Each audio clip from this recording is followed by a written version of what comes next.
সম্মানিত দর্শক মন্ডলী, বাংলাদেশের পাহাড়ি অঞ্চল শেরপুর জেলা প্রায় 3 দিন ঘুরে এখন আমি সিরাজগঞ্জের পথে। প্রিয় দর্শক মন্ডলী, আমি এই শীতের আগমনী বার্তা উপভোগ করছি।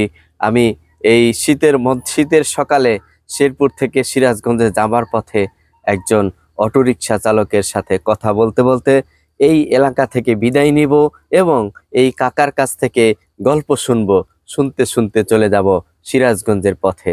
কাকার কাছ থেকে এই অঞ্চলের গল্প শুনবো, আপনাদেরকে শোনাবো। আমি আবুল হোসেন। বিস্তারিত ভিডিও দেখার জন্য সাথেই থাকবেন। কাকা, আপনার নাম পরিচয়টা একটু জানবো।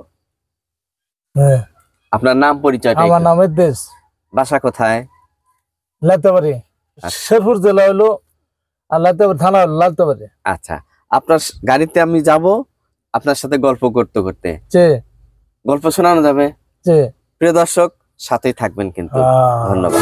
কোন শীত উপেক্ষা করে আমি এখন শেরপুর থেকে সিরাজগঞ্জের পথে। কাকা, কেমন আছেন? সব মিলিয়ে ভালো। আচ্ছা, এই যে আপনাদের এলাকায় মাটির রং কি কাকা? আপনার এলাকায় প্রচন্ড শীত, কি বলবেন আপনার এলাকা নিয়ে, শীতের আগমনী বার্তা নিয়ে? অনেক শীত। আচ্ছা, কি ধানের আবাদ হচ্ছে না? হ্যাঁ, ধানের আবাদ, ধান। আচ্ছা, আর কি কি হয় কাকা? আঙ্গুরের দিকে মনে করবেন সরষা, নাইলা, মনে করবেন মূলা। আচ্ছা, বয়স কত এখন? যে এখন আমরা বয়স কত? আমার? হ্যাঁ, আমার বয়স ধরুন 50। আচ্ছা, এই শীতের সকালে গাড়ি নিয়ে বের হয়েছেন? শীতল বাহার না চালাইলে তো চলে না। আচ্ছা আচ্ছা, অন্তর সংসার চালাইলে আমরা পাহাড়ি অঞ্চলে গিয়েছিলাম, সেখানে একটি গুচ্ছ গ্রাম দেখেছি দাওধারা এলাকায়।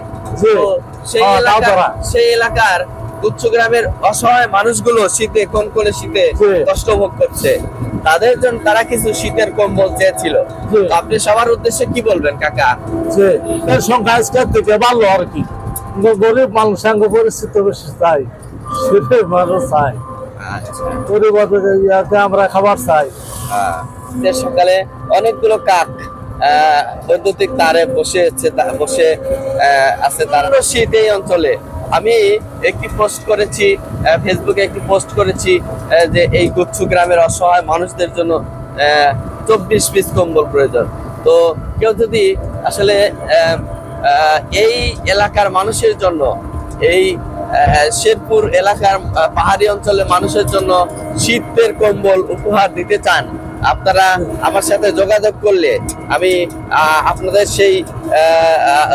আপনাদের দেয়া সেই উপহারটি এই অঞ্চলে পৌঁছে দেওয়ার ব্যবস্থা করব। কারণ আমাদের বেশ কিছু শুভাকাঙ্ক্ষী এখানে অবস্থান করছে।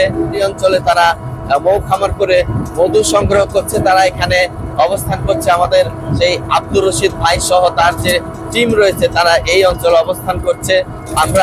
আপনারা যদি এই অঞ্চলে মানুষের জন্য শীতের কম্বল উপহার দিতে চান, আমরা এই আব্দুর রশিদ ভাই এবং তার টিমের মাধ্যমে এই অঞ্চলের গরিব অসহায় মানুষদের মাঝে পৌঁছে দিতে চাই।